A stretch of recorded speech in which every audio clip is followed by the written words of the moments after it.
Hello. Hi. Hey, Sabrina.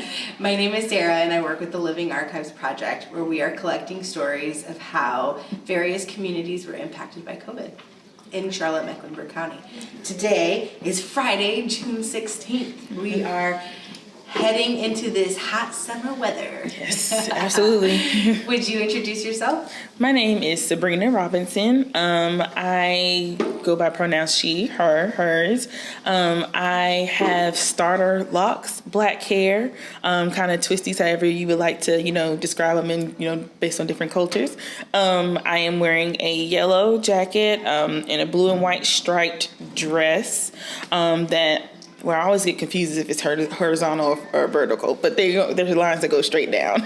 And I have on round glasses. I call them my Harry Potter glasses. And yeah, that's pretty much it. Honestly, I was thinking Harry Potter glasses. I love it. Yeah. Sabrina, yeah. I'm so excited to chat today. Thank you. So tell me a little bit about yourself. How long have you been in Charlotte or Mecklenburg County? That is a good question, and it's always a confusing question because my family moved a lot back and forth due to marriage. So, but Charlotte has basically been my home for the past, I would say, 20 years. I'm in a space where it feels like home to me. So yeah.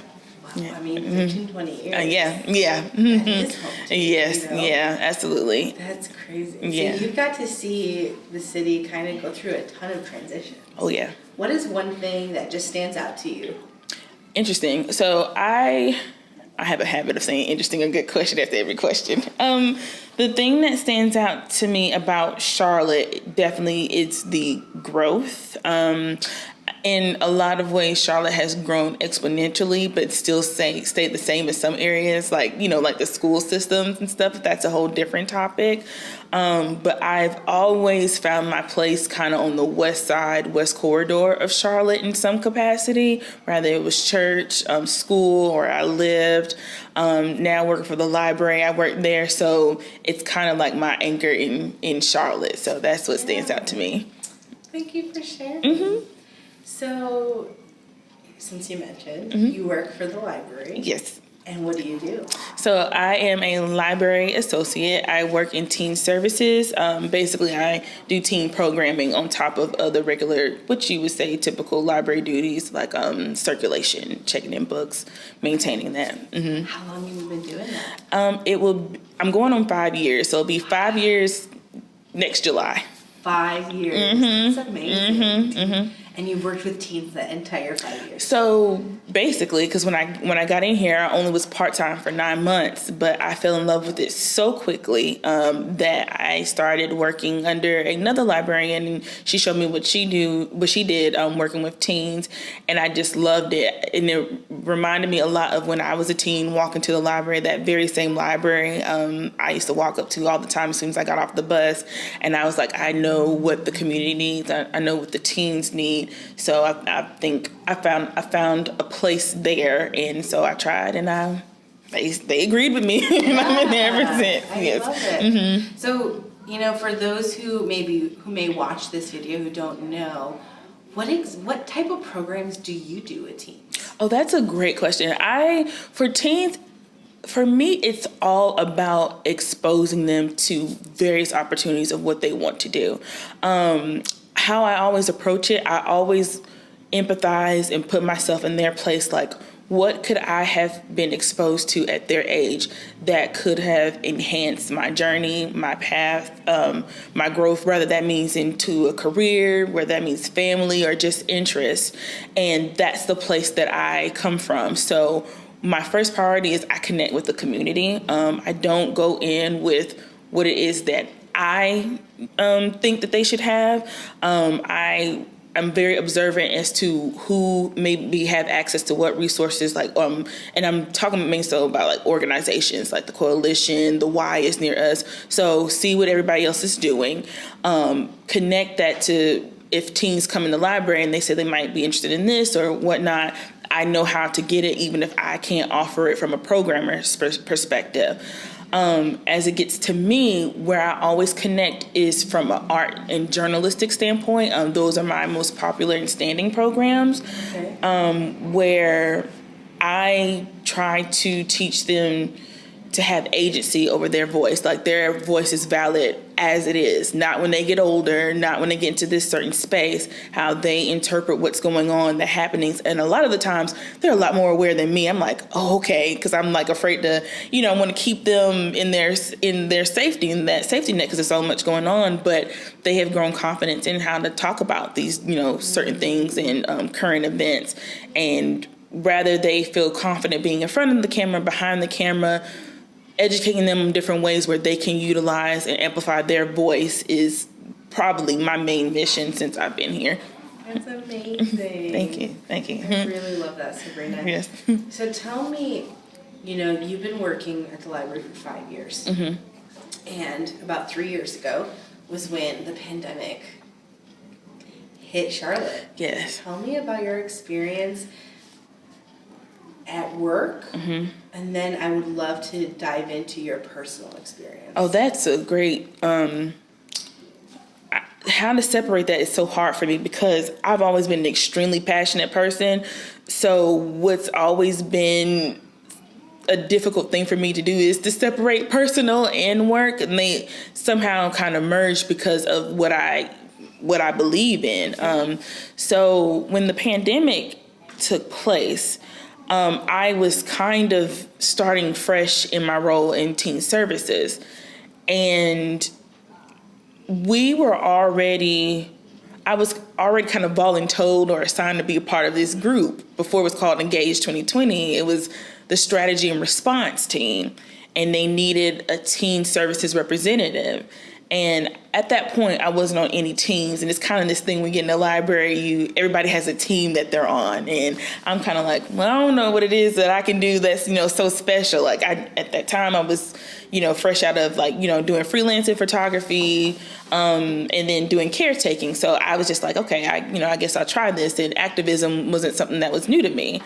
At the time, the team before COVID was framed to respond to the presidential election, the anniversary of the 100th women's right to vote, 100th anniversary of women's right to vote. And there's one more thing. I can't remember. It's one more thing. Oh, and the census. So it was a big year, and they wanted to engage and involve Martha and Hannah at the time, wanted to really find a team that could come up with different ways to engage the community through programming. And if I'm being really transparent, I did not find my place at all. Like, I was kind of confused, like, what is my role in this? I kind of felt, when we talk about different things like suffrage, I cannot pronounce the word, so excuse me, but like suffrage, and what that meant for like Black women. And, so I was kind of trying to figure out, it was a big imposter syndrome, I think, that I was experiencing. Then COVID hit, and it was frightening, but I think what I can say, at least for me, Martha and Hannah and a couple members of the team, it was an immediate opportunity. And when I say opportunity, we noticed that issues that were prevalent in some of the things that we were addressing were being amplified, because now people had no access to resources. The library where I work is a big technology hub, and some of them are, essential workers, and they had to come back in. But anyway, I'm hoping I'm staying on track. But we saw that there was an opportunity to come up with something special in the virtual space to stay connected with the community. And for me, I was like, the only thing I know is I have my camera, and somebody needs to capture, this is history, like somebody needs to capture this.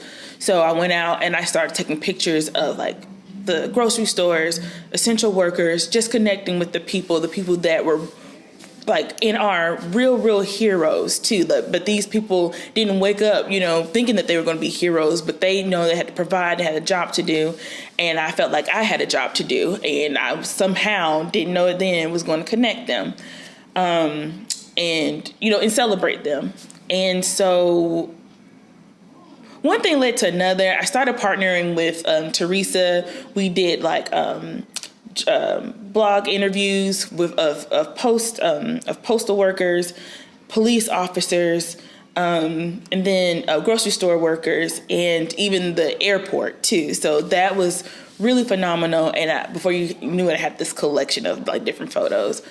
Then, am I going on too long? No. Okay. And then I will never forget, after we did the interview with the police officer, that's when George Floyd's murder went viral.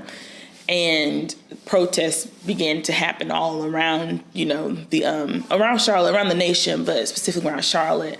And it'll always stand out to me because right at that protest, the one specifically on Betty's Ford, down the street from Allegra Westbrook's library, I ran to that same officer I had just interviewed. And at this time, he became so used to being in front of the camera. So you can tell, I don't know, it's something about being essential. You could tell, like, I'm here to do my job, and you have to kind of set that personal part aside of it. And I found myself kind of in that space as well, kind of teetering the lines of a journalist, a library worker, a photographer. So that part I always kind of understood.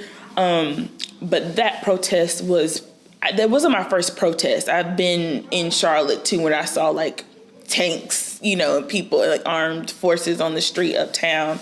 But this one was a little bit more eerie, where I stayed there for like a few hours. And I remember the switch from day to night. I saw politicians, Braxton Winston was out there. And, people were out there in different capacities. Like they had like pet snakes and stuff. It was everyone. What I remember is everyone was serving in their capacity. And that always stuck with me. But it seemed like when night fell, the police station went completely dark, and like they shut off all the lights. And the only thing that was on were the lights surrounding the building. You could see the officers. It was like you stepped on an anthill. You know how there's that chaos, you step on an anthill. Mm-hmm. And you saw that going on in the windows, and it's super quiet and it's so still. And that's when people are like, okay, it's getting ready to go down. So they're distributing milk, towels, masks too, to cover from tear gas. That was my first experience with tear gas.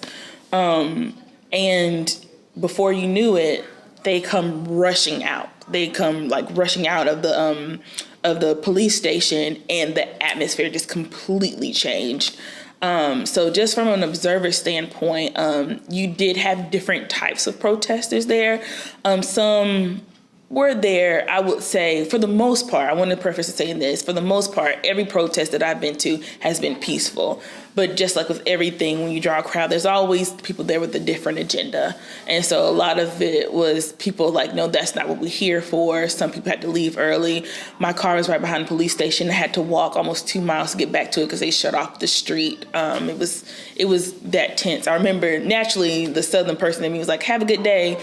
And the officer was like, oh my God, thank you. I'm like, okay, but he just completely like lost, his stance, and was just like, and then I saw other people trying to nurture other people that were like tear gassed. And it was, you don't need me to say that was pretty tense. I have an image of when the officers first pile out of the police station. But the camera at the time I had was my own personal camera, and it kind of wore out too. So you could tell like it had been through the ringer. So that was probably the last time I used that. After showing the images to everyone, that was probably the last time I used that camera. And then I was able to they afforded me to get the other camera too. And that's when I started making it my business to be out there in any capacity, whether it's protest or any space that I saw opportunity to get a story. So yeah. What did you feel during all of that? There's a part of you that that when you're risking something that you kind of just turn off, like you're in the moment, and you know that you're on a mission to get something. So I've always been, I'm the person like in my family, I'm the doer. Like I'm kind of like the muscle. So when everybody's usually at a panic, I'm like, okay, y'all, let's, get together. I had practice in my personal life of being that person. And it it pretty much was the same, I would say, with this protest, with me being in different arenas. I would say, though, that there was a moment, in a lot of moments, where I really had to have an understanding of who I was as a person, as a Black woman, as a photographer, as a journalist, as a library worker. I think this was the time where I really had to define what it is what my foundation was, what I believed in, and who I was representing. I can one story about protests, if you mind me going in too. The one uptown, I thought maybe I had a little bit more grasp on, but there were some situations too that you can never prepare for everything. And this particular one, now you're getting photographers from all around the world. Specifically, I remember Getty Images being there. I don't know if I'm allowed to say that in my interview, but there was this photographer. He was a Russian man, and majority of the people there were white males. And that kind of made me feel like I didn't belong. And then there was also a lot of things on the news about media, like fake news. And honestly, from every angle, people weren't trusting of people with cameras, with microphones, reporters, whatever. So that part kind of made me nervous. Like I didn't know who was going to accept me. So I started taking pictures I forget the park. I always forget the park that's uptown. And one of the protesters asked, he says, hey, can you not take pictures of this, because, it's very sensitive. We don't want, to be, our photos to be taken. And I was like, okay, yeah, sure. And so I went and I stood with the other photographers, and it was kind of odd. Like nobody was really talking. And I remember saying, they don't want us to take pictures of, them at this, at this particular time because they don't want to risk their, at that time, what I didn't realize was retaliation or getting, the word is escaping me, but I guess penalized, from, whomever, from people that were considering themselves like patriots or from, the judicial system, whatnot. When I said that, that's when the photographer from Getty Images was like, they can't do that. That's against, that's against our rights. It's a public property. Like he just was super upset. And at that point, I'm gonna be honest, I was just kind of like, I don't know what to do. Like this feels weird. It almost felt like there was this implication, like I had to choose a side at that time. And as I continued to go to the protests and take pictures, there actually was another moment where when they had the Black Lives Matter mural there, I don't know if a lot of people know this, but there's a building that it was actually in front of, and I didn't realize this. But you can see that this was a clash of cultures. So these people, there are a group of young people that are protesting. On the other end, there's people drinking, and so, they're smoking their cigars. One even recognized one of the ladies that was protesting as his bartender, and he started like harassing her and stuff. And it was kind of interesting. They came at us pretty hard, and I say us because I did end up making friends with one other photographer, but then they were the ones that were the people in the condos, like a restaurant bar beneath. They were like, oh yeah, now see you have the fake media, the fake news out here and whatnot. And that's when the protesters actually came to my defense. It's like, oh, so you're attacking the press now, you're attacking the news. And they were bold in every single capacity. And with that, it hit me. I was like, I need to be in this space. I don't have to. I think this is popular culture with, particularly if you're a minority, having to code switch. And that's when I realized that I'm supposed to be who I am in this moment. I can be a Black woman. I can be a social justice advocate. As a journalist, as a photographer, I don't have to separate that. And the reason why I can play my part in preventing a lot of these things, like telling the story tastefully without risking people's lives. And that's kind of where I found my new awakening, if you will, of what I could produce for the team and for Charlotte as a whole, honestly. So, yeah. Wow. So it was kind of like an awakening moment. Absolutely.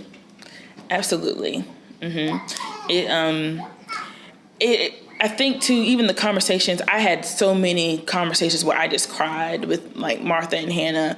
I call them my mama bears too, because they really allowed me, they trusted me in my vision, but gave me so much confidence. And when I talked to them about what the other photographers had said about, about them not being allowed, to not take pictures or whatever, the protest, that's when Martha shared with me, their conversation with other protesters and how some of them were facing retaliation. And that was another moment where I was like, okay, like I have to protect them now. Like I have to return that.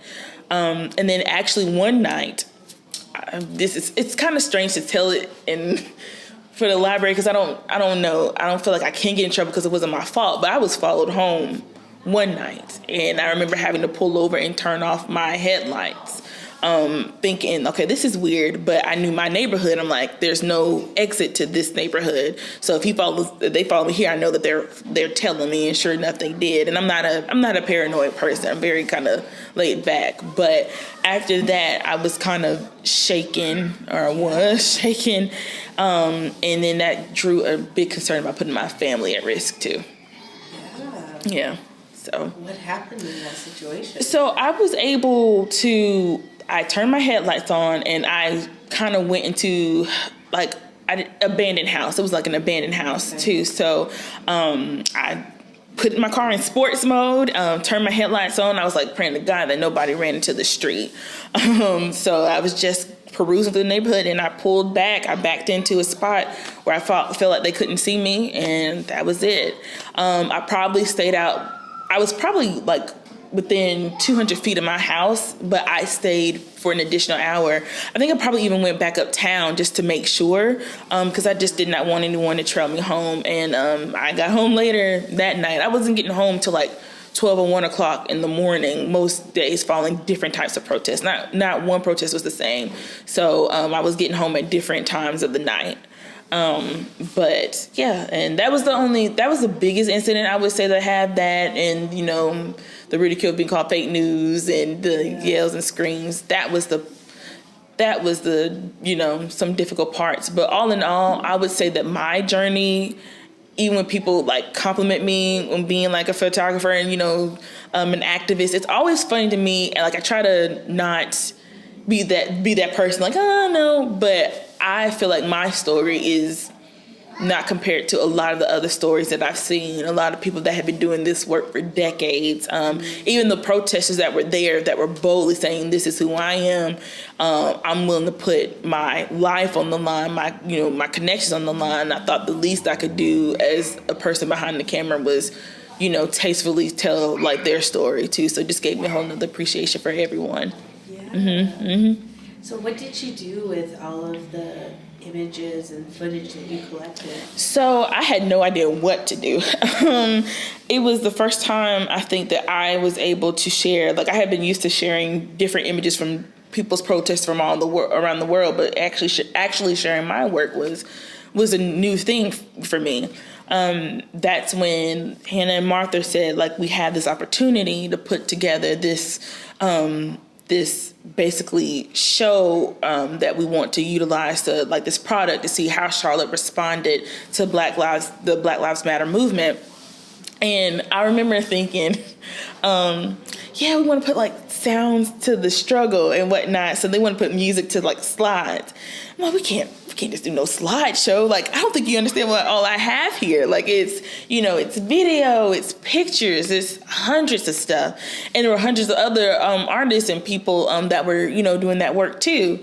So I was like, let's make this an actual kind of movement. So we ended up putting together what my sister, who worked with me, she coined as a motion galleria, where I commissioned one of my good dear friends, Too Cool Tiff, to basically orchestrate a series of songs for the images that we collected. Now that I had a better direction of what I wanted, we started to go out there and filming like voting lines, more protest, just making sure that I put together the team, and we put together quite a bit of stuff to kind of fill in what I thought, was missing. And we did it, and it was a pretty good success. Like I think even if I have grandchildren, I don't know, but they'll be able to say how Charlotte responded in that time because of the work that we did.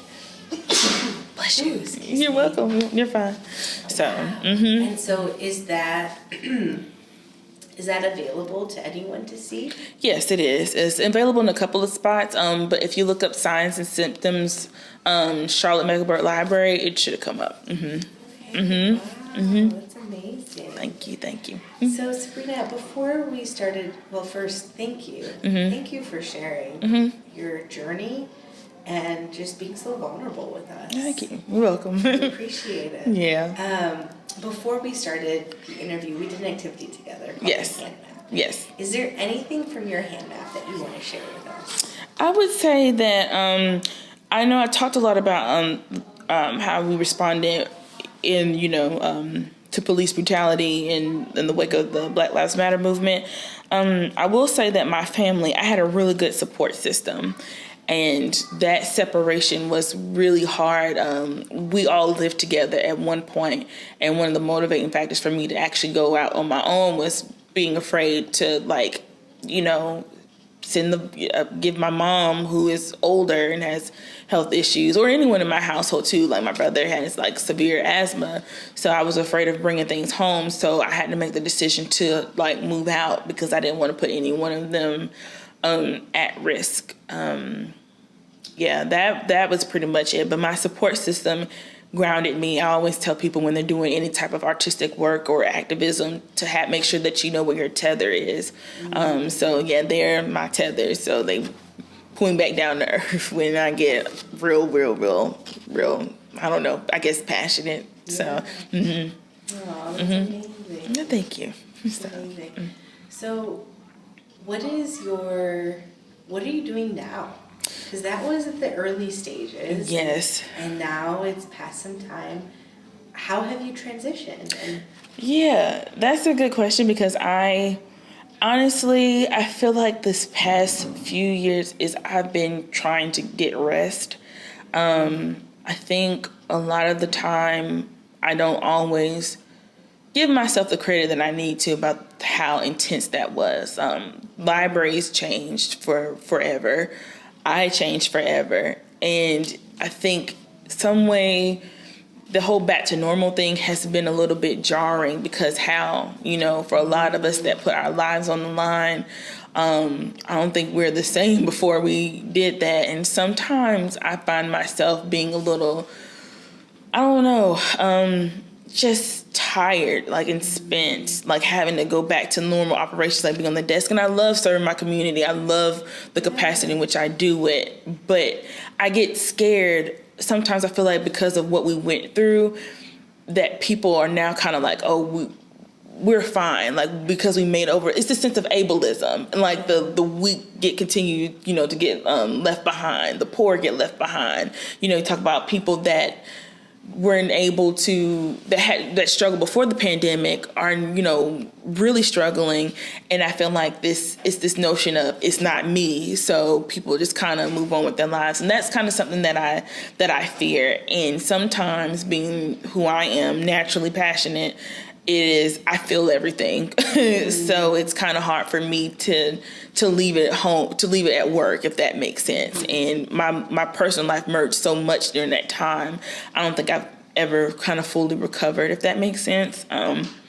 But now I'm finding space where I can healthily distribute that passion. I'm in school at the University of Alabama. They invested in me to be a social justice advocate and archivist within my community. So it aligns a lot with the work that I've done. Yeah. So being along other people who are doing that same, what we call memory work, and advocating for communities of color has helped me kind of find another tether, if you will, and have this kind of community where I felt like I don't know if anyone else understands what all we had to go through during when everybody else was kind of not dismissive, but when everybody was kind of at home. I was definitely still on the ground, but that's honestly how I feel.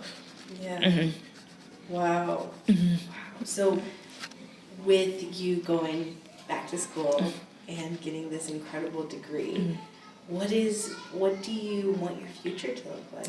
I definitely want to continue being on the ground where there is, and when I say on the ground, where there is any type of community initiative, where there's any movement, I don't care how small, I'm understanding how important it is to archive these moments, especially in this age of, we call it misinformation, but what I love about what's happening is more people are taking control of how they're telling their story. And I think it also sparked another passion of being part of the Living Archives team and recording and filming people's story, but making sure that they are empowered with tools of how they can do it, rather it's through the arts, rather they can get behind or in front of a camera, and never letting people push anyone to the side again. Rather, it's where they come from, who they are, neurodivergence. I want to make sure when we talk about representation that we're not just saying, oh, let's include you, but making sure that we are actively including people in telling their stories, if that makes sense. Yeah. So. Wow. That's beautiful. Thank you. Thank you. Yeah, thank you. Sabrina, before we finish up, I want to respect and honor your time. Is there anything else you want to share with us? Maybe a story or an experience or anything else? I feel like I've shared most of the experiences that come to mind. I think the main thing that I guess I want people to know is how much libraries evolve with the times. I never thought that this line of work would become a passion of mine or that it had a name, really. I always thought I was going to go into like film and art and whatnot. I didn't know what that looked like. But the fact that libraries have cultivated so many different paths and avenues for our communities and people, and I hope that this is something that we continue, rather, I don't know if it'll be in the same capacity, but that we are always prioritizing the community and their stories and how they tell their stories. So Oh, so beautiful. Sabrina, thank you so much for your time, and thank you for sharing your story with us. You're welcome. Thank you so much.